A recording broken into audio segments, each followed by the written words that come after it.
Howdy folks, and welcome back to not Modern Attacks today. In fact, we're playing Project Cold War today. You're probably wondering, what on earth is Project Cold War? Well, Project Cold War is Wargaming's brand new, currently in beta, modern tank warfare game. It features Cold War tanks and some interestingly un-Cold War-like modern tanks as well, which you'll see in this video. So, Project Cold War, or Project CW as it's known in the community, is, as I say, Wargaming's brand new tank game, which is currently in its second beta, so its second playtest, which all of you can now access. I'll put some codes down in the description if you'd like to try it out. Effectively, this is a more fast-paced shooter compared to what Wargaming is traditionally used to. You could take World of Tanks, World of Warships, and even World of Warplanes, which, you know, they're top three games they're known for. It's very, very different compared to those three games. Yeah, the core fundamentals are there. You know, we've got tanks, we've got kind of similar sized maps, we've got modules and equipment, which you can obviously upgrade and manage in your garage. But this brings very heavy, like battlefield vibes to it. It's a lot more fast-paced, I think. The graphics are a lot more vibrant. There's a lot more destruction going on in the game, and it's really kind of in your face compared to various other games Wargaming's done in the past. Now, this isn't necessarily a bad thing, right? It's going to be ticking the boxes of what I suppose the younger audience nowadays actually want. You know, you take a look at some of the games that have been successful the past year or two. You know, we're looking at things like Fortnite, Call of Duty, the new Battlefield games that are pending release. You know, you've got all these other games which are becoming increasingly more fast-paced, and that seems to be fitting the audience profile, the younger audience, and what they want nowadays. So it's not necessarily a bad thing. For a lot of players like yourselves that have probably played World of Tanks and enjoy it on a regular basis, this is going to feel a lot different. I definitely say that. It will feel a lot different if you're not used to playing more fast-paced FPS shooters. But as I say, that's not necessarily a bad thing. This game, after playing quite a few hours in it so far in the second playtest, is genuinely enjoyable. And this comes from someone who plays World of Tanks for several hours a day, I reluctantly admit. So, what is this game, and what does it really do when you're actually playing it? So the game's built on several game modes. There's what we're currently playing, which I believe is a Conquest game mode. You've also got kind of like a team deathmatch game mode, where you're collecting player tags, and it's the first team to effectively confirm and collect their kills. I believe it's like 30 kills you have to confirm, or something similar to that. And you've also got a similar domination style game mode, which is very, very similar to how Battlefield's domination mode works. You've got several capture points, A through to E, that you need to capture, and the more you've got and the more you've captured, the more points you earn, and it's the first to however many points you need to collect in that game mode, in that game, collectively as a team. I believe those are the only three game modes available at the moment. There may be a fourth, but I haven't seen it so far. There's also several maps you can play. I believe there's 4, 5, maybe 6 maps you can play. Yeah, this one's kind of like feels like a European Eastern city, with this massive statue in the background that you can see there. And this brings more, I suppose, city-like warfare to the game, what we're traditionally used to in World of Tanks. This map feels quite balanced, to be honest with you. The maps are pretty balanced, I must admit. So they've done really well at keeping the games balanced so far. And all the maps really do make you think. There are angles you don't expect. There's positions where you're thinking, okay, where can they hit me from? There is a level of height in this game. You'll see this as we go in and watch different maps. You'll see that there's like ridge lines you can play that are actually quite high up, and you can see over sections of cities and sections of the map, which genuinely do make you think in this game. Compared to World of Tanks, which is very, I suppose, corridor-like. It brings like those War Thunder vibes to the game, where you do actually have to think about the distance and the angles, and actually they are able to shoot me from like 500, 1,000 meters away, you know, with their rifle, because that's how the maps have been designed. You need to think about, okay, how am I going to get to the next objective? How is the team playing? And like we can see here in a second, we've got a lot of distance between us, the capture flag, and then further beyond where the enemy team is spawning. We know that the C flag is being contested, but as we'll see in a minute, there'll be particular tanks which are very good at sniping as marksmen in this game, and they'll be playing at distance, and they're able to output a lot of damage, a lot of module critical hits in this game. Which, if you're pushing on an objective, can be pretty concerning to you, because if they're able to hit you from range, are you even going to be able to get to that objective? Especially as shell velocity in this game is relatively non-existent, and as we can see, there's one of the tanks sat up on a ridge line at the back there. You can see they're popping shots into our team as they try and push on to that objective. So it brings a whole new dynamic, which I suppose World of Tanks players aren't necessarily used to. War Thunder players probably are used to it, because that kind of distance mechanic and the way the maps are designed, it is there in that game. So onto the agents in the game. As I explained earlier, there are several agents that you can play. So at the moment, there are 3 kind of unique styles of agents. You've got an attacker, a defender, and a marksman. So my favourite tank at the moment is a defender. He plays what we call a chopper, which is basically an M1 Abrams. It's got very, very good frontal armor. It's got a very good gun. And yeah, generally my favourite tank to play at the moment. You can get stuck in. It's also a marksman. And he's plays the Leopard, which is a very, very good tank. Is sitting at the back, hasn't got much armor, can be ammo racked pretty easily, but its gun is pretty lethal. And you'll find when you're playing the Marksman Leopard, you'll find that you'll be ammo racking a lot of tanks.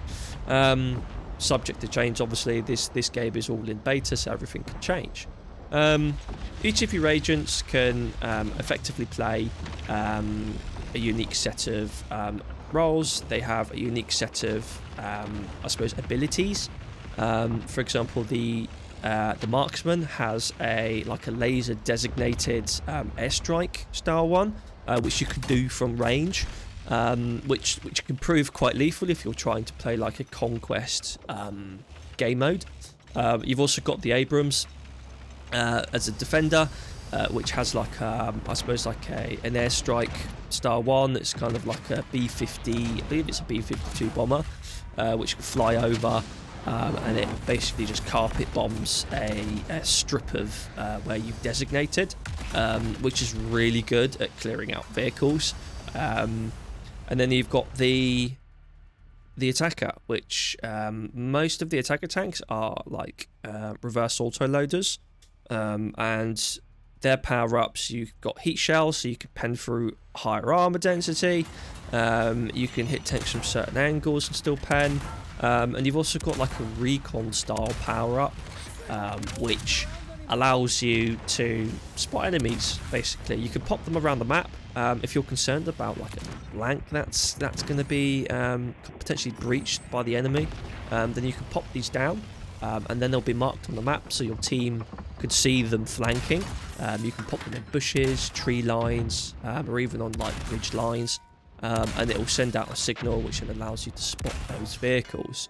So yeah, each agent in itself can be upgraded to different agents, and for each of those agents, you'll then have different abilities and power-ups as well. They'll all be relatively similar, like the Defender one, but the Marksman one, where you've got those, like with the Marksman, you've got like the laser designated ability, where you can drop an airstrike on them.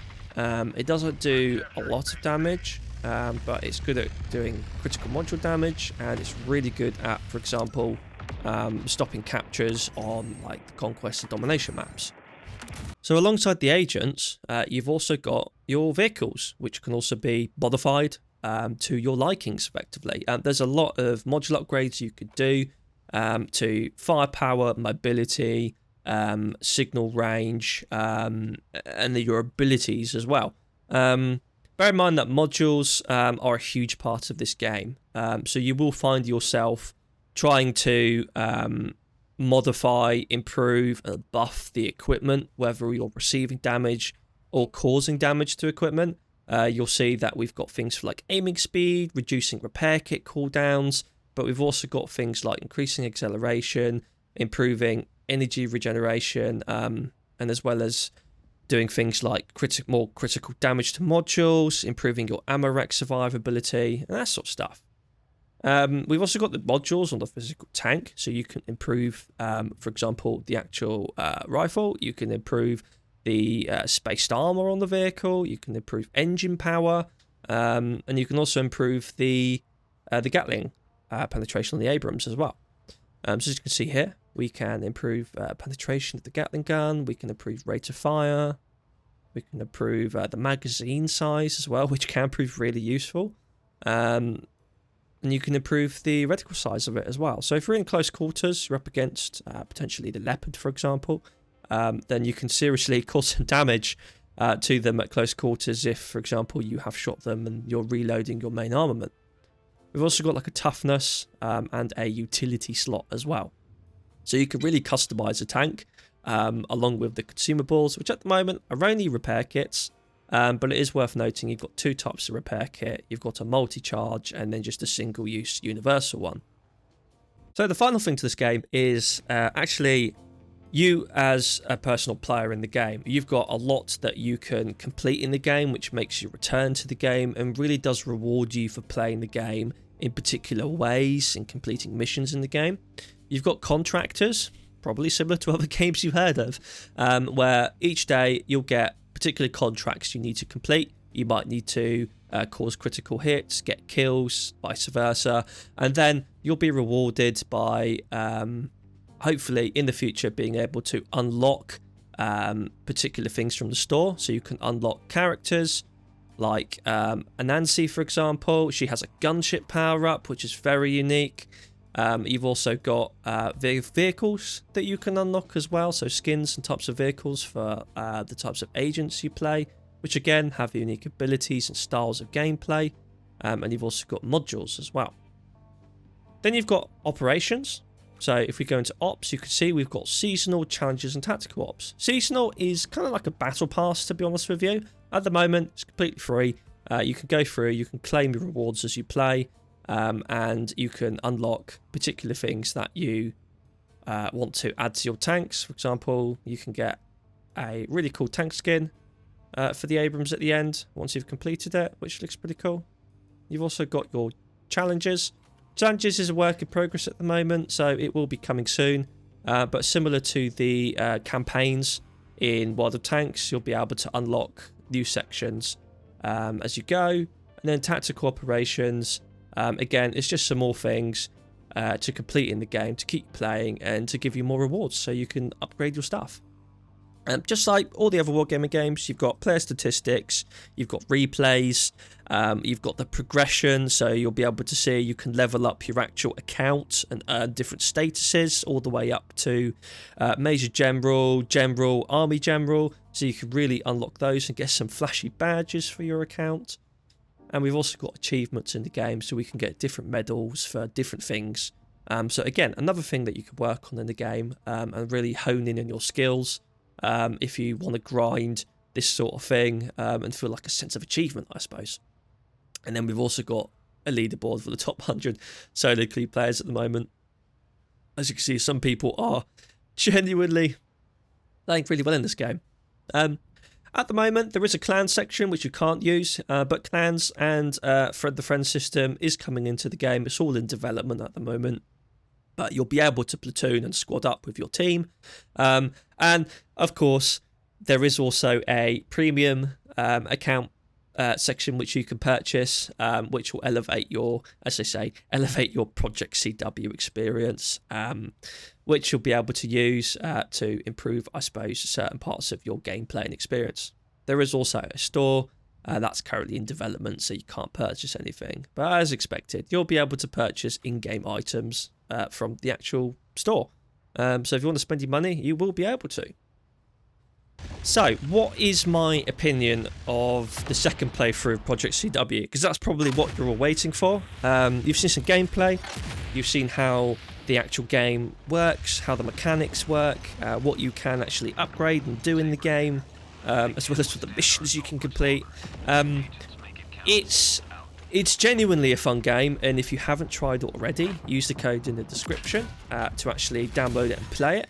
You've got until, I believe, March the 2nd, 2025 to play it. It started on February the 6th, so we've only just begun. You can download the game and play it for yourself. It's genuinely fun. It feels, for me, who's a very seasoned Battlefield player, who's played most of the Battlefield games, it really does feel like that, and that really ticks a huge box for me anyway. It is more fast paced, it's more in your face, it is keeping you engaged when you're in the game, unlike other games where you might be sat there waiting for a while. This game still has that strategy aspect to it, to be honest with you, and if that's something you like, but you also like that fast paced gameplay, then definitely try this out. You will honestly enjoy it. Anybody coming from other tanks, this is different. This is very different to other tanks. So if you like that slow gameplay where you can think, you've got time to think, you've got time to formulate a plan, you've still got this in there. It's just a lot more fast paced. There is a lot more flank pushing. You've got to think about how you're presenting your tank, because equipment and modules are a serious thing in this game. And you've also got all those power-ups that you can utilise as well. And those power-ups and the abilities you have with your tank are seriously going to help your team win the game at the end of the day. So you need to utilise those properly.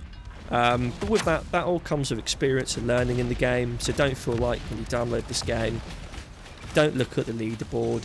Just try and enjoy the game, learn how the tanks play, learn how the agents play, and to be honest with you, you will genuinely have a positive, fun experience in this game, and it's definitely worth a go. So if you haven't tried it already, download it in the description below. There are codes that you can use to access it. Give it a go. You've got a couple of weeks to play the game in the second playtest. And of course, everything is subject to change, because obviously it's in the beta, it's all going to change probably. But compared to the first beta, Wargaming has done a fantastic job at taking on player feedback and improving the game so far. I feel like this game is going to come a long way. I think it will become a big part of the Wargaming community eventually. There's a lot that can be improved, definitely. I think there are things that can be balanced. I feel like the maps can be larger. We can bring more players in. We can have larger maps, larger amounts of players on them. And more tanks, I'm sure, will come. As that's something that we need at the moment. There's only like 2 or 3 tanks you can get per agent. Whether we get more agents is another question. We might get some premium tanks, some premium agents, as expected. So it'll be interesting to see what happens in whether it's the third playtest, whether it's an official release this year or next year in the future. We'll have to see. But yeah, to be honest with you, I'm very excited for this. So yeah, definitely give it a go. Anyway, if you enjoyed the video, press like, subscribe, and definitely go down and follow the Twitch channel, as we're live every Tuesday, Thursday and Saturday. We do try and stream on other days as well. But do give us a follow on the Twitch so you get notified when we go live. We will be playing Project CW throughout the playtest month, this month in February. So come and join us on the live stream. And if you're willing to, come and squad up with us. We're happy to play with you all. Anyway, catch you guys later and have a good day.